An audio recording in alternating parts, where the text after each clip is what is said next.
మీ పేరు? అజయ్. అజయ్ గారు ఏం చేస్తుంటారు? నాది బీటెక్ అయిపోయింది. బీటెక్ అయిపోయి ఖాళీగా ఉంటున్నారా? లేదండి, ఏం జాబ్ చేస్తున్నారు? చేస్తుండే. ఏం జాబ్ చేస్తున్నారు?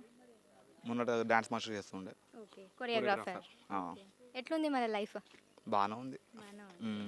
సో ఇప్పుడు మీ ప్రజెంట్ ఎమ్మెల్యే ఎవరైతే ధర్మారెడ్డి గారు ఉన్నారో ఆయన పనితీరు ఎట్లుంటుందంటే ఇప్పటివరకు మేము సర్వే చేసిన ప్రకారంగా అయితే ఓకే బాగానే ఉంది, పాజిటివ్ వైబ్స్ అయితే ఉన్నాయి. సో మీ ఒపీనియన్ ఏంది?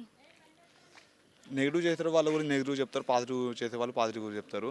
అలానే మన పరకాలలో మీరు ఎక్కడికైనా పోయి అడగండి, ధర్మారెడ్డి అంటే ఎలా వర్క్ చేస్తాడు ఏందని చెప్పేసి అదే చెప్తారు. ఇప్పటివరకు అంతకుముందు నాకు తెలిసిన చిన్నప్పటి నుంచి రోడ్లు సరిగ్గా లేకుంటుండే, డ్రైనేజ్ వ్యవస్థ అనేది సరిగ్గా లేకుండా, లైట్ రాకపోతుండే. మళ్ళా మనకు చెప్పాలంటే ఆ రోజులలో మధ్యాహ్నం పూట పడుకున్న కూడా చిన్న పిల్లలకైనా కూడా ముసలి వాళ్ళు వచ్చి పడుకుంటే వాళ్ళకు కూడా ఇబ్బంది ఉండే, అంటే హెల్త్ బాగాలేక ఇంట్లో పడుకుందాం మన కరెంట్ లేకుంటుండే ఇబ్బందులు పడుతుండే ఆ రోజులలో.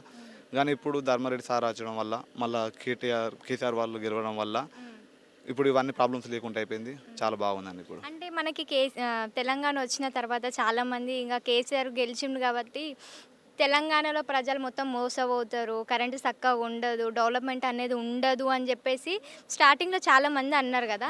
సో అలాంటి వాళ్ళకి ఇప్పుడు మీరు ఏం చెప్తారు?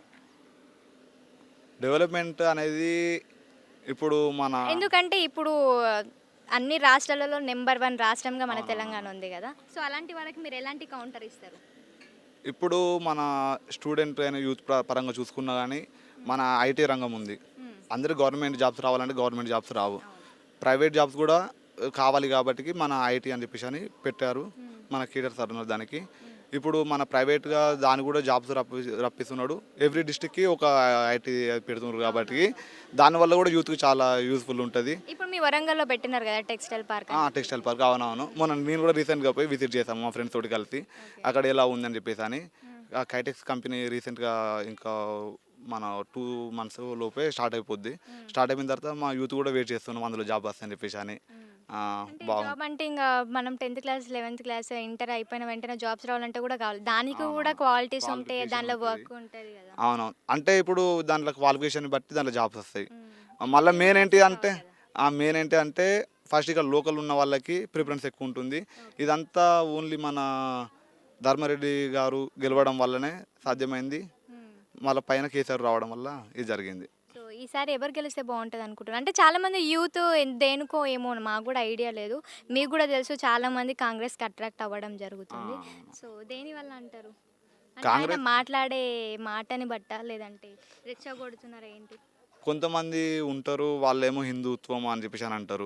వాళ్ళ దగ్గర సబ్జెక్ట్ ఉండదు, ఏముండదు, వాళ్ళు హిందుత్వం డైరెక్ట్ అంటారు, జై అది అని చెప్పేసి అని వాళ్ళు అంటూనే ఉంటారు. కాంగ్రెస్ వాళ్ళు వస్తారు, వాళ్ళు వచ్చి వాళ్ళు ఏదో చెప్తా అంటారు. కాంగ్రెస్ వాళ్ళు ఇప్పుడు ఈ మధ్యనే కనిపిస్తున్నారు కదా.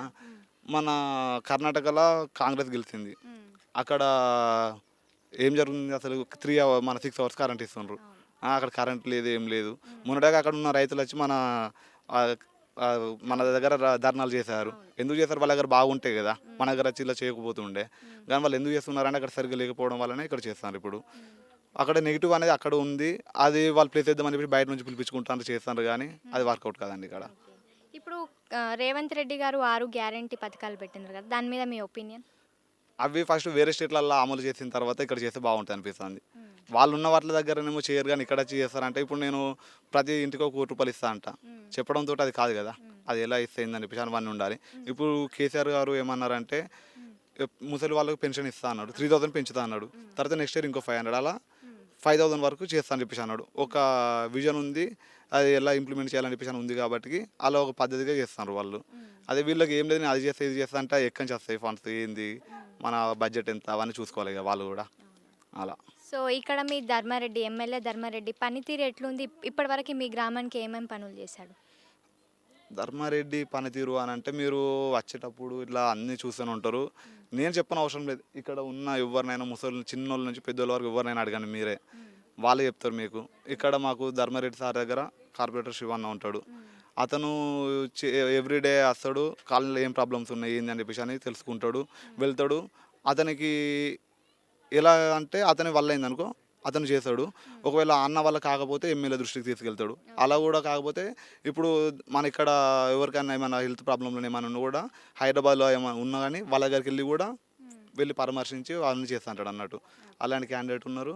మాకు చాలా పనులు చేశారు, రోడ్లు వేయించారు, లైట్స్ వచ్చాయి. అంతకుముందు ఆ రోజులల్లో మొత్తం డ్రైనేజ్ సిస్టమ్ సరిగ్గా లేకుండా ఉండే. మన గ్రావీ యార్డ్స్ కూడా మొత్తం కాంపౌండ్స్ వచ్చినాయి, లైటింగ్స్ వచ్చాయి, చాలా బాగుంది. పార్క్ లాగా అయిపోయింది. అవును, అప్పుడప్పుడు మేము కూడా వెళ్ళి అక్కడ కూర్చుంటూ ఉంటాము. ఎందుకు సిట్టింగ్కా?